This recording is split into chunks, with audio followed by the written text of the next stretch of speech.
Good morning, welcome back to our YouTube channel. Practice question करते हैं। Common questions यहाँ पे हम डिस्कस करेंगे।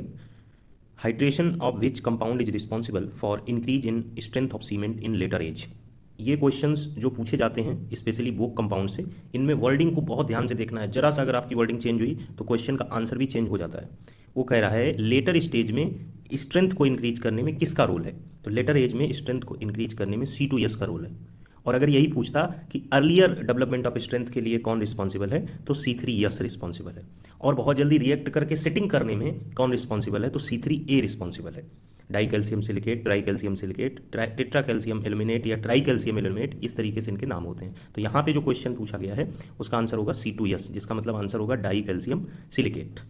दूसरे क्वेश्चन की तरफ बढ़ते हैं। दूसरा क्वेश्चन है the constituent compound in Portland cement which reacts immediately with water and also sets earliest. हमने क्या कहा था, स्ट्रेंथ की बात नहीं हो रही है, रिएक्शन की बात हो रही है, सबसे अर्ली की बात हो रही है, सबसे पहले सेट्स अर्लीएस्ट की बात हो रही है। तो कौन आएगा, C3A आएगा। C3A का मतलब ट्राई कैल्शियम एल्यूमिनेट आएगा। It liberates a large amount of heat almost instantaneously and contribute some part to early strength, early strength के लिए। लेकिन C3S का जो रोल है, जो C3S का रोल है वो अर्ली डेवलपमेंट ऑफ स्ट्रेंथ इसके बाद क्रिएट करता है, ठीक है। और उसके बाद C2S। अगला क्वेश्चन बढ़ते हैं। अगर x percentage of water required है नॉर्मल कंसिस्टेंसी ऑफ सीमेंट के लिए, तो percentage of water to be added for determination of initial setting time. अब यहाँ पे जो क्रिएटिविटी गेट और ईएस में हो सकती है, SSC JEE में भी हो सकती है, वो ये होगा कि अभी तक ये क्वेश्चन इसी फॉर्मेट में पूछा जाता रहा। अब मुझे लगता है कि नेक्स्ट जनरेशन या नेक्स्ट जो क्वेश्चन आएंगे उसमें अब यक्स नहीं आएगा। अब यहाँ पे आएगी value 35 is the percentage of water required from normal consistency of cement then the percentage of water to be added for determination of initial time. तो अगर ये सिचुएशन दी जाएगी तो कितना आंसर इसका होता है इन जनरल 0.85x या 0.85p। परसेंटेज को p से भी कहीं कहीं लिखा देखा होगा, p ज़्यादा मतलब डिनोट किया जाता है, इन्होंने यहाँ पे p को हटा के x कर दिया है। तो 0.85 इंटू 35/100 ये करके आप जो वाटर का परसेंटेज है वो निकाल सकते हैं। 100 ना लगाएं, चूंकि परसेंटेज ऑफ वाटर पूछा जाएगा तो 35 का गुणा करेंगे 0.85 में, जो वैल्यू आएगी वो आंसर होगा। और ये जब पहली बार आएगा तो बहुत लोगों का गलत होगा, क्योंकि उसमें 0.85 टर्म नहीं लगाएंगे, वो डायरेक्टली लिखेंगे। और डायरेक्टली लिखेंगे तो इतना आसान नहीं है स्ट्राइक कर पाना। जिन बहुत बार बार प्रैक्टिस जो करते हैं वो उसको कर पाते हैं। बल्कि इसमें ना पूछ के वो हो सकता है इस वाले सेक्शन में पूछें, वो किस वाले सेक्शन में पूछें, वो इस वाले सेक्शन में पूछ सकते हैं, जिसमें मैंने आपको बताया कि कंप्रेसिव स्ट्रेंथ टेस्ट की अगर बात करें तो परसेंटेज ऑफ वाटर एडेड होगा P/4+3। इसमें P की वैल्यू वो दे सकते हैं, इसमें वैल्यू पूछ सकते हैं। 40 दे दिया, आंसर 43 आ रहा है, 13 आ रहा है, 40/4+3। या वो साउंडनेस टेस्ट में 0.78p होता है, या वो साउंडनेस टेस्ट में पूछ सकते हैं 0.78p। 0.85p ज़्यादा प्रचलन में है, और ये दोनों चीज़ें दबी हुई रहती हैं, इनमें पूछी नहीं जाती हैं, केवल सपोर्टिव वे में हम याद रखते हैं। तो ये भी चीज़ें इंपॉर्टेंट है कि 0.78p साउंडनेस टेस्ट में होता है, P/4+3 जो होता है वो कंप्रेसिव स्ट्रेंथ टेस्ट में वाटर टू बी एडेड का अमाउंट है। ये वाटर टू बी एडेड का अमाउंट है विद रिस्पेक्ट टू परसेंटेज। खैर, अगला क्वेश्चन है which compound of cement is responsible for strength of cement. कौन सा कंपाउंड स्ट्रेंथ ऑफ सीमेंट के लिए रिस्पॉन्सिबल है। सिलिका रिस्पॉन्सिबल है स्ट्रेंथ ऑफ सीमेंट के लिए, तो करेक्ट ऑप्शन हो जाएगा डी पार्ट। एल्यूमिना जो होता है वो क्विक सेटिंग प्रॉपर्टी प्रोवाइड करता है, और कैल्शियम सल्फेट जो होता है ये सेटिंग ऑफ सीमेंट को डिले करता है, सेटिंग ऑफ सीमेंट को डिले करता है कैल्शियम सल्फेट। जिप्सम का काम रिटार्डर के लिए होता है, जिप्सम का काम रिटार्डर के लिए होता है। कैल्शियम क्लोराइड का काम उल्टा होता है जिप्सम के। तो इस तरीके से कंपाउंड्स हैं जिनका अपना अपना रोल होता है। तो यहाँ पे ये करेक्ट ऑप्शन पूछा गया है आपसे, तो इसका करेक्ट ऑप्शन सिलिका होगा।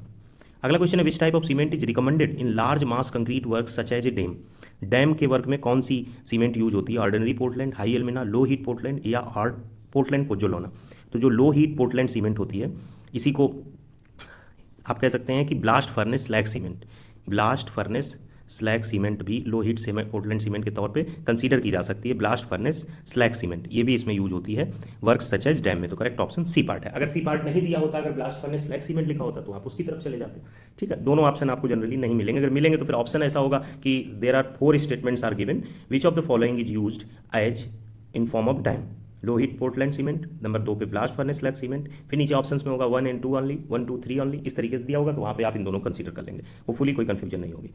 अगला क्वेश्चन है cement bag contains 0.035 cubic metre of cement by volume, how many bags will 1 ton of cement comprise. ये वॉल्यूम दिया हुआ है। अगर इसी को वेट के फॉर्मेट में कहें कि 1 बैग जो सीमेंट का होता है उसका वॉल्यूम कितना होता है, ये स्टैंडर्ड है 0.035 मीटर क्यूब। ये इन्होंने नया क्वेश्चन ही क्रिएट किया है, स्टैंडर्ड क्वेश्चन है।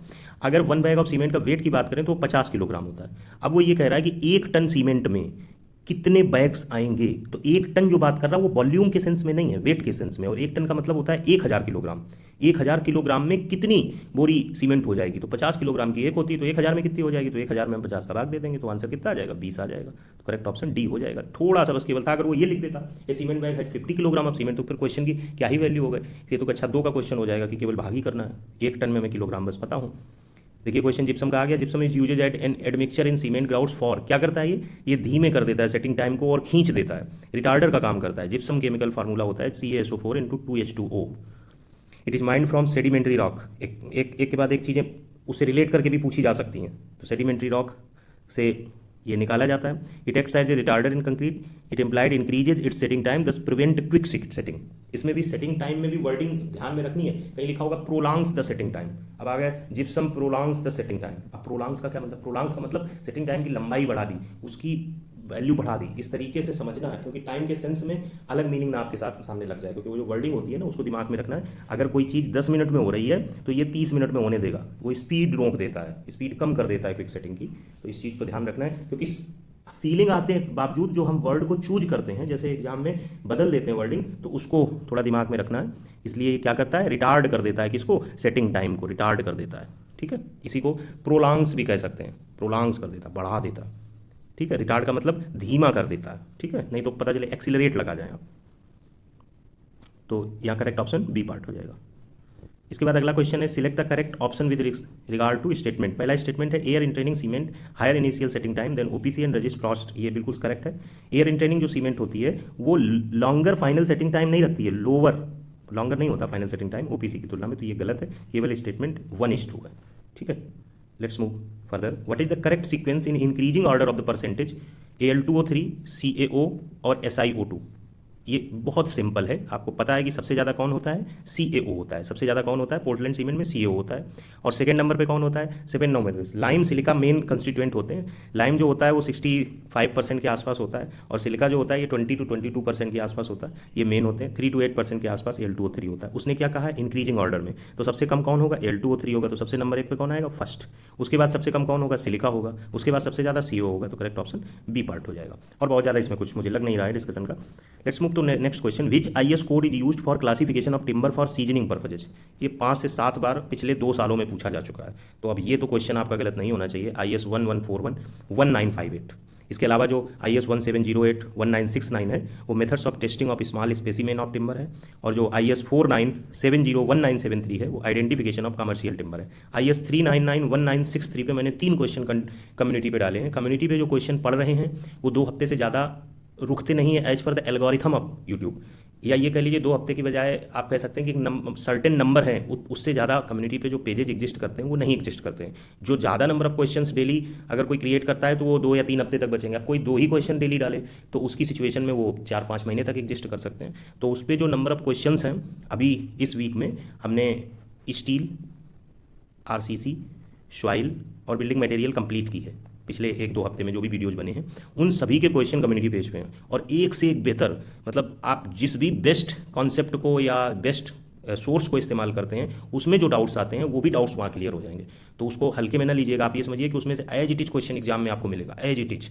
और एक एक चीज़ पे अगर सीजनिंग पे बात है तो लगातार 6 क्वेश्चन आपको सीजनिंग पे मिलेंगे, कोई भी चीज़ बचने वाली नहीं है, और ये कंटिन्यू रहेगा, इसलिए उस पर बहुत ध्यान से दीजिएगा। इसके 10 क्वेश्चन और उस पर 20 क्वेश्चन डेली के, ये 30 क्वेश्चन अगर आपके द्वारा टिक कर 3 से 4 मिनट उस क्वेश्चन पर समय खर्च करके आप देते हैं तो आप ये मानिए इंप्रूवमेंट सिविल इंजीनियरिंग में आपको बहुत बेहतर हो जाएगा। तो यहाँ पे ये करेक्ट ऑप्शन IS 1141 1958 है। और ये 2 हमने आपको बता दिए। इसके लिए हम आपको सजेस्ट करेंगे कि आप उस पर जाकर क्वेश्चन अटेम्प्ट करिए, आपको 1 नहीं 2-2 3-3 जगह ये क्वेश्चन मिलेगा। ठीक है, let's move to the next question. Which one of the following is implied to determine strength of hardened existing concrete structure. Which one of the following is implied to determine strength of hardened existing concrete structure. Strength पूछ रहा है, कौन करता है, Kelly ball test, bullet test, rebound hammer test, cone penetrate. इसमें जो rebound hammer test होता है ये one of the non destructive test है जो compressive strength of concrete check करता है। Rebound of an elastic mass depends on the hardness of the surface against which its mass strikes.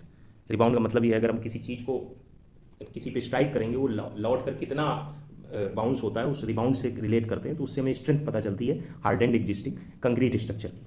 तो और अगर कंसिस्टेंसी ऑफ कंक्रीट की बात हो तो बाल पेनिट्रेशन टेस्ट यूज किया जाता है, जिसे केली बाल टेस्ट भी कहते हैं। अगर यहीं पे क्वेश्चन होता कि कंसिस्टेंसी ऑफ कंक्रीट को चेक करने के लिए, मेजर करने के लिए कौन सा टेस्ट इंप्लाई किया जाता है, तो केली बाल टेस्ट इंप्लाई किया जा सकता है। इसकी जगह बाल पेनिट्रेशन टेस्ट लिखा है तो उसका वही मतलब है, केली बाल टेस्ट या बाल पेनिट्रेशन टेस्ट। नेक्स्ट क्वेश्चन बहुत अच्छा है और बहुत समझने योग्य है। जनरली ऐसे क्वेश्चन के सामने आप सरेंडर कर जाते हैं, कतई नहीं, 1% नहीं सरेंडर करना है। इन ए कंक्रीट मिक्स ऑफ प्रोपोर्शन 1:3:6, यहाँ पे बिल्कुल क्रिटिकल हुई है। जब कंक्रीट मिक्स ऑफ प्रोपोर्शन इस फॉर्मेट में दिया है, ये M10 के लिए होता है, सबके लिए अलग अलग होता है, M10 के लिए अलग है, M15 20 के लिए अलग है, ये स्टैंडर्ड है M10 के लिए। अब ये जो 1:3:6 है क्या एग्जैक्टली? सीमेंट नंबर 1 पे, फिर कौन है फाइन एग्रीगेट, और फिर कौन है कोर्स एग्रीगेट। फाइन एग्रीगेट में जनरली सैंड कंसीडर किया जाता है, तो सीमेंट, सैंड और एग्रीगेट इसे बोल देते हैं, जिसमें ग्रेवल और बोल्डर आपके आ जाएंगे। तो जो यहाँ पे चीज़ दी है वो क्या हुई? अब सीमेंट हुई, नंबर 2 पे क्या हुआ? सैंड हुआ, नंबर 3 पे आप सीए बोल रहे हैं, कोर्स एग्रीगेट या एग्रीगेट बोल रहे हैं, ठीक। अब उसने जो क्वेश्चन कहा है वो कह रहा है एक्चुअल क्वांटिटी ऑफ सैंड, यानी कि 3 नंबर वाली की बात की जा रही है, which is just to have undergone 15% bulking, okay, per unit volume of cement will be, यानी कि वो ये कह रहा है कि जो यहाँ पे सैंड होगी वो 15% बल्क करेगी। तो हम मान लेते हैं कि ये यक्स है सीमेंट, तो सैंड कितनी होगी? 3x, कोर्स एग्रीगेट कितने होंगे? 6x, ठीक। टोटल वॉल्यूम कितना हो जाएगा? टोटल वॉल्यूम कितना हो जाएगा? किसका? टोटल वॉल्यूम मिक्स का 10x हो जाएगा। उसने कहा है पर unit volume of cement, cement का वॉल्यूम कितना है? x, तो ये 3x है। तो ये पूछ रहा है कि इसके रिस्पेक्ट में इसकी वैल्यू कितनी होगी, तो 3x बटे x करते हैं तो 3 हो जाएगी, लेकिन ये पूछने का कोई मतलब नहीं है। क्यों? क्योंकि तो सामान्य सी बात है। तो इसलिए उसने पूछा क्या कि 15% बल्किंग हुई है। अब जब बल्क करेगा पूरा का पूरा मिक्स, तो बल्किंग सेम अगर करेगी सैंड के साथ भी, इसमें कोई डाउट नहीं है। तो 15% बल्किंग हो जाएगी, तो 3x का 15% बल्क होगा, यानी 1.15 से इजीली हम गुणा कर सकते हैं, इसमें तो कोई डाउट नहीं है। अगर 50% बल्क हो जाता तो 1.5 का गुणा कर देते। तो हम इसका अमाउंट वॉल्यूम का निकालने के लिए इसमें गुणा कर दिया, तो जब गुणा किया तो कितना आया? 3.45x, और 3.45x आया। अब इसमें हम x का भाग कर दें, इसमें कोई डाउट? इसमें कोई डाउट? और जब भाग कर देंगे तो कितना आंसर आ जाएगा? 3.45, ठीक है। तो इस चीज को यहाँ पे क्वेश्चन को समझना था, तो करेक्ट ऑप्शन बी पार्ट होगा। नेक्स्ट क्वेश्चन है the crashing strength of good building stone should be at least. देखो अभी हमने गुड बिल्डिंग स्टोन से रिलेट करके 4-5 क्वेश्चन आपके कम्युनिटी पेज पे डाले थे, जिसमें 3-4 चीजें बार बार पूछी गई हैं। एक तो स्पेसिफिक ग्रेविटी पूछी गई कि गुड बिल्डिंग स्टोन कहा नहीं जाएगा, मिनिमम स्पेसिफिक ग्रेविटी किससे कम नहीं होनी चाहिए। यहाँ पे ये गलत लिखा हुआ है टेक्निकली, कहीं कहीं आपको 2.7 मिलेगा, 2.5 मिलेगा। जो IS कोड कहता है वो कहता है कि अगर 2.4 से कम है तो वो गुड बिल्डिंग स्टोन नहीं है, ठीक।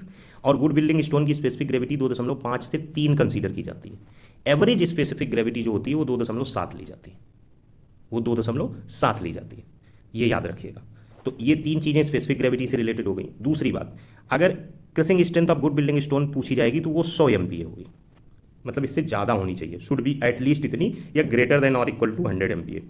और क्या पूछा जाता है? कोफिशिएंट ऑफ हार्डनेस एक बार पूछा गया, और percentage of water absorption by weight of stone पूछा गया, तो वो लेस देन 5 होता है। Coefficient of hardness greater than 17 रहना चाहिए। तो ये गुड बिल्डिंग स्टोन से रिलेट करके 4-5 क्वेश्चन बनते हैं जो आपको गलत नहीं करने।